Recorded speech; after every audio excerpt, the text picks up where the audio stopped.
All right, so thanks guys for coming out. It's very nice to see you all. You're a beautiful crowd. I can tell you that I love you, but I kind of want you to call me later, so. Just want to talk to you about a couple of things tonight. This past week I've really been reflecting on my life. I'm kind of at that like midlife crisis stage of the ripe age of 26. But when you've lived a life like I have, it's kind of understandable.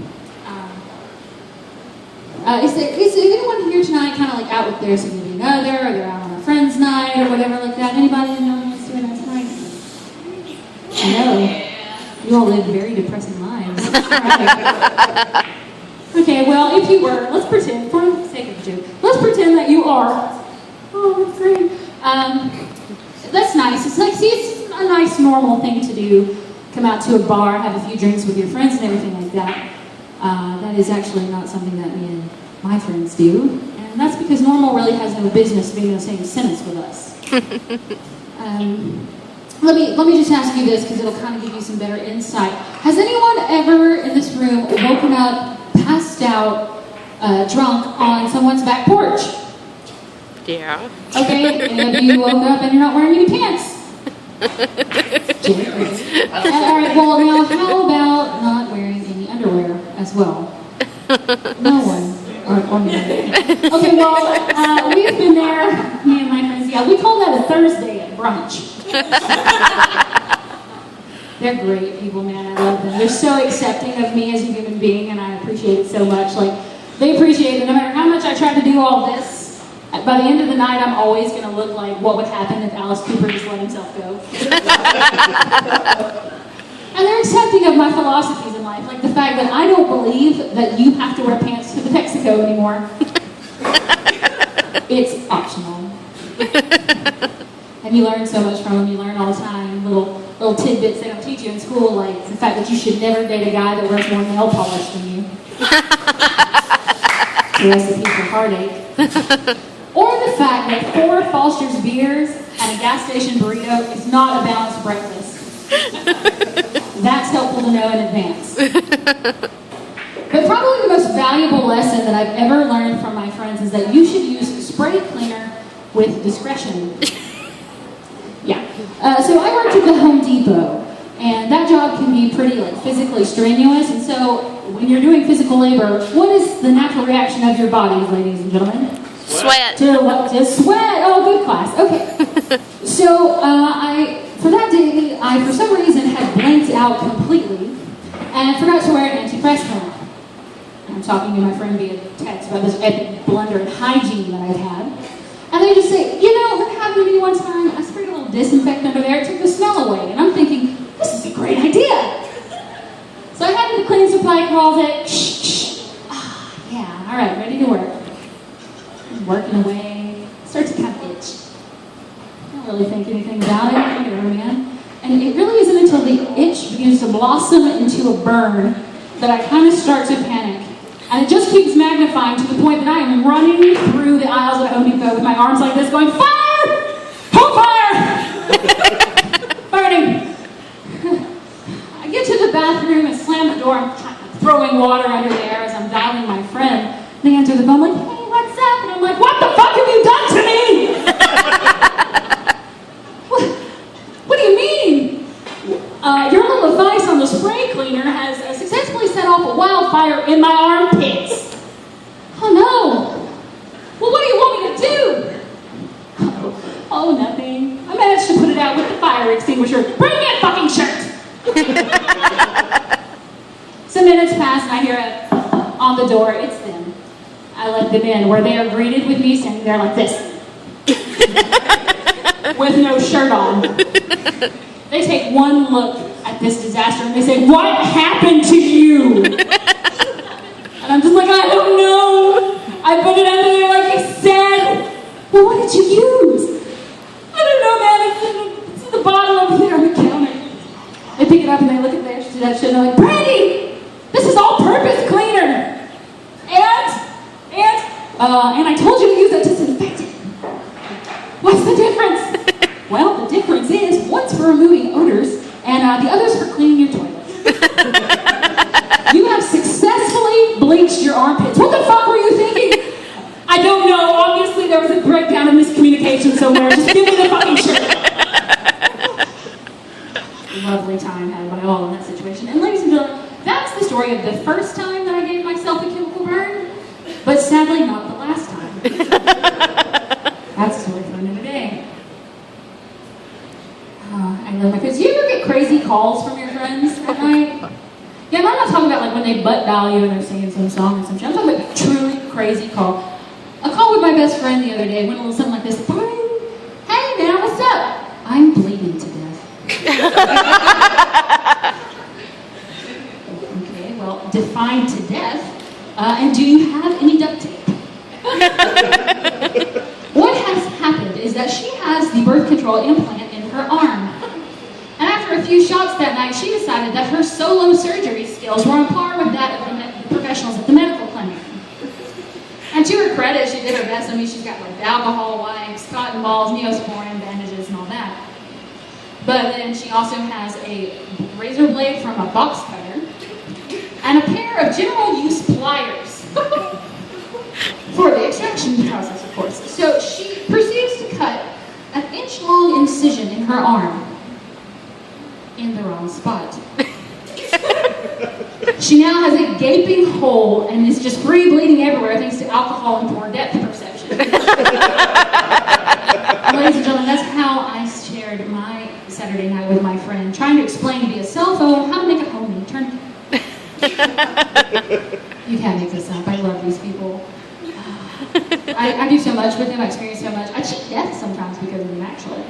Yeah, like the fateful day where it's myself and my sister and my former roommate, and we're all just sitting around at the house when I hear it at the door. And I open the door and it's one of my good friends, and the first thing out of her mouth is, I need a place to lay low for a little while. That's not really how you want that conversation to start out, but okay, come on in. What had happened was that she lives over in a kind of sketchier part of town, and she was walking out of her house that morning and noticed that the drug task force was a house or two down, and she panics. Does flash forward to her sitting on my couch going, I brought a few things with me. And watch as she reaches into her bra and produces a small baggie of marijuana. No big deal, you got a little pot in your bra, we've all done it, whatever, that's cool. But then she doesn't just stop there. This one little woman just keeps going into her brassiere and pulling out baggie after baggie. It's like the bag of infinite holding.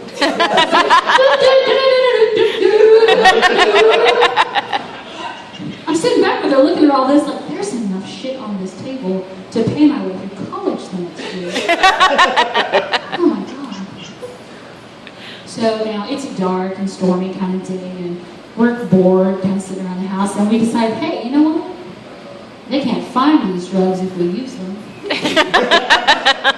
So we have to get some provisions, which, as most of you must know, is a case of Natty Light. Because what's recreational drug use without it, really? So we get it, we come back to the house, and proceed to have the time of our fucking lives. But my roommate doesn't get to join in on this affair because she's already pretty tripping on Vicodin due to an incident earlier in the week where her head and our wall had a disagreement. And we all won. But all you can see from where we're sitting is like the end of her bed and her feet just sticking out like this. So if it's not bad enough that we are already drunk and high off our ass, we're not having conversations, we're talking feet. Totally a normal day, right?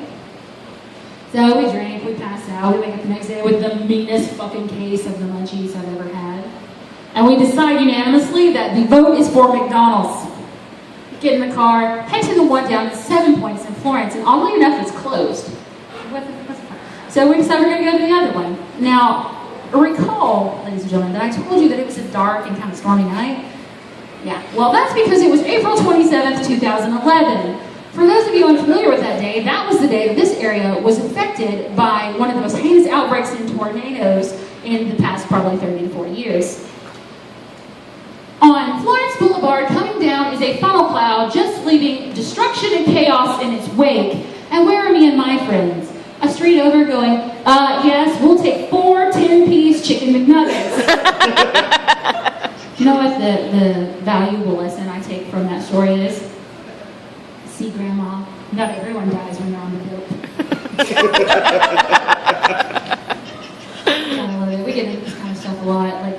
and my best friend decided, after about 3, 4, 7 White Russians, that we wanted to go swimming that day.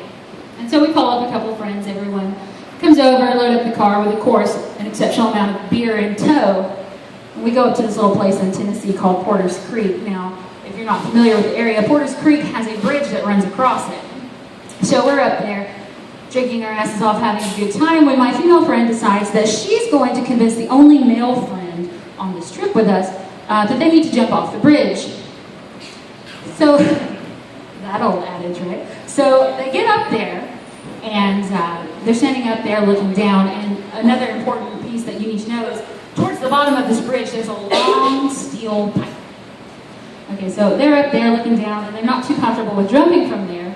And in the past, we've seen people climb down the rock formation and walk out on that pipe and jump off into the river below. And this is what my friend decides they're going to do.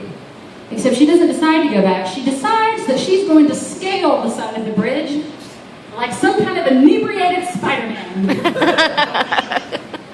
What goes wrong here is that she grossly underestimates how far it is from the top of the bridge to that pole. Now, ladies and gentlemen, there are 3 viewpoints you can hear the rest of the story from. There's mine, the goon, offshore, filming the whole thing. That of my sister, who's floating in the river in a fishing inner tube with a beer in her hand that has a straw in it, like some kind of adult Capri Sun. Or that of my friend who's up there with her, looking down into her little face as she dangles there helplessly. And he likes to tell me that at that moment he looks down into her little face and you just see the haze of alcohol wash away and the realization dawns on her, I'm going to fucking die. He goes to reach for her, but she gives him one of those faces like Gandalf in Lord of the Rings. It's just like, fly, you fools! And she releases it and starts to plummet towards the earth, where she is then met, though, by the steel pipe in the vagina. The sound was the best part of that. It sounded like a fat kid coming off the high dive, just